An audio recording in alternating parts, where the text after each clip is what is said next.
Hi കൂട്ടുകാരെ, ഇന്ന് നമ്മൾ സംസാരിക്കാൻ പോകുന്നത് ഒരു രസകരമായ വിഷയമാണ്. പലരും പറയുന്ന ഒരു വാദമാണ് ഇത്.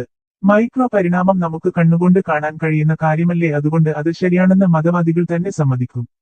പക്ഷേ അതേസമയം അവർ പറയുന്നത് ഇതാണ്: മാക്രോ പരിണാമം നമ്മൾക്ക് നേരിട്ട് കാണാനാവില്ല, അതിനാൽ അത് ശാസ്ത്രമല്ല, തെളിവില്ലാത്തതാണ് എന്നാണ് അവർ പറയുന്നത്. ആ വാദം കേട്ടാൽ ആദ്യം ശരിയെന്ന് തോന്നും. പക്ഷേ അത് ഒരു വലിയ തെറ്റിദ്ധാരണയാണ്. കാരണം മൈക്രോ പരിണാമവും മാക്രോ പരിണാമവും വേറെ വേറെ കാര്യങ്ങളല്ല. അത് ഒരേ പ്രക്രിയയുടെ രണ്ടു തലങ്ങളാണ്.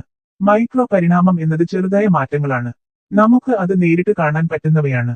പക്ഷികളുടെ ചിറകിന്റെ നീളം കുറയുന്നത്, കീടങ്ങളുടെ നിറം മാറുന്നത്, ബാക്ടീരിയകൾ ആന്റിബയോട്ടിക്കിനോട് പൊരുത്തപ്പെടുന്നത്, ഇവയെല്ലാം മൈക്രോ ലെവൽ പരിണാമത്തിന്റെ ഉദാഹരണങ്ങളാണ്.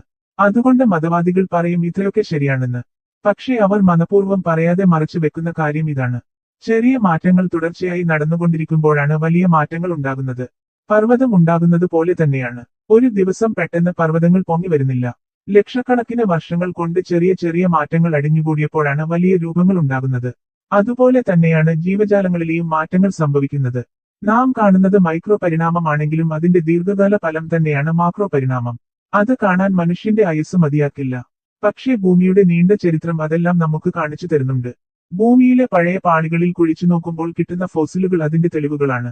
മത്സ്യങ്ങളിൽ നിന്ന് ഉഭയജീവികളിലേക്കുള്ള മാറ്റം, ഉഭയജീവികളിൽ നിന്ന് സസ്തനികളിലേക്കുള്ള മാറ്റം, ഇവയെല്ലാം വ്യക്തമായ തെളിവുകളാണ്. ഇവയൊക്കെ മാക്രോ പരിണാമം നടന്നതിന്റെ അടയാളങ്ങളാണ്. പലരും പറയും നാം അതിനെ ഇപ്പോൾ കാണുന്നില്ല, അതിനാൽ അത് ഇല്ല. പക്ഷേ അതുപോലെ പറഞ്ഞാൽ ഭൂമി സഞ്ചരിക്കുന്നതും നമുക്ക് നേരിട്ട് കാണാനാവില്ല. എന്നാൽ അതിന്റെ തെളിവ് നമുക്ക് അറിയാം. അതുപോലെ തന്നെയാണ് ഇവിടെയും. മൈക്രോ പരിണാമം നാം ഇപ്പോൾ കാണുന്നു. അത് തന്നെയാണ് ആ വലിയ പ്രക്രിയയുടെ ചെറിയ ഭാഗം. മനുഷ്യന്റെ ജീവിതകാലം ചെറുതായതിനാൽ നമുക്ക് ആ വലിയ മാറ്റം പെട്ടെന്ന് കാണാനാവില്ല. പക്ഷേ പ്രകൃതി അതിനെ തന്നെ തെളിവായി കാണിച്ചു തരുന്നുണ്ട്. ലണ്ടൻ മെട്രോയിലെ കൊതുക് നോക്കൂ. അത് ഭൂഗർഭത്തിൽ ജീവിക്കാൻ പൊരുത്തപ്പെട്ടത് കൊണ്ട് പഴയ കൊതുകുമായി ബ്രീഡ് ചെയ്യാനാവാത്ത പുതിയ സ്പീഷീസ് ആയി മാറി. ഇത് മൈക്രോ പരിണാമം നീണ്ടുപോയപ്പോൾ ഉണ്ടായ മാക്രോ ഫലമാണ്. ശാസ്ത്രലോകം ഇതുപോലെയുള്ള ഉദാഹരണങ്ങൾ ധാരാളം കാണിച്ചു തരുന്നുണ്ട്. ലെൻസ്കി എന്ന ശാസ്ത്രജ്ഞന്റെ ഈ കൊളൈ ബാക്ടീരിയ പരീക്ഷണം കേട്ടിട്ടുണ്ടല്ലേ? 30 വർഷത്തിലേറെയായി അത് തുടരുന്നു. ആ ബാക്ടീരിയകൾ സിട്രേറ്റ് എന്ന രാസവസ്തു ഭക്ഷണം പോലെ ഉപയോഗിക്കാൻ തുടങ്ങി. മുൻപ് അവയ്ക്ക് അത് സാധ്യമല്ലായിരുന്നു. അതായത് അവ പുതിയ സ്പീഷീസ് ആയി മാറി. ഇത് മാക്രോ പരിണാമത്തിന്റെ വ്യക്തമായ തെളിവാണ്. ചിലർ പറയും DNA-യിൽ ചെറിയ മാറ്റം വന്നിട്ട് വലിയ രൂപമുണ്ടാകില്ല. പക്ഷേ DNA ഒരു പുസ്തകം പോലെയാണ് എന്ന് കരുതൂ. ഓരോ തലമുറയിലും കുറച്ച് അക്ഷരങ്ങൾ മാറിയാൽ 100 തലമുറകൾക്ക് ശേഷം പുസ്തകത്തിന്റെ കഥ തന്നെ മാറും.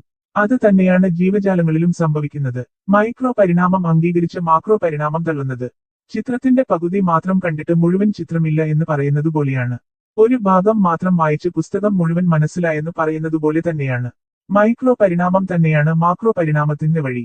വലിയ മാറ്റങ്ങൾ ചെറു മാറ്റങ്ങൾ കൂടി വന്നപ്പോൾ ആണ് ഉണ്ടാകുന്നത്.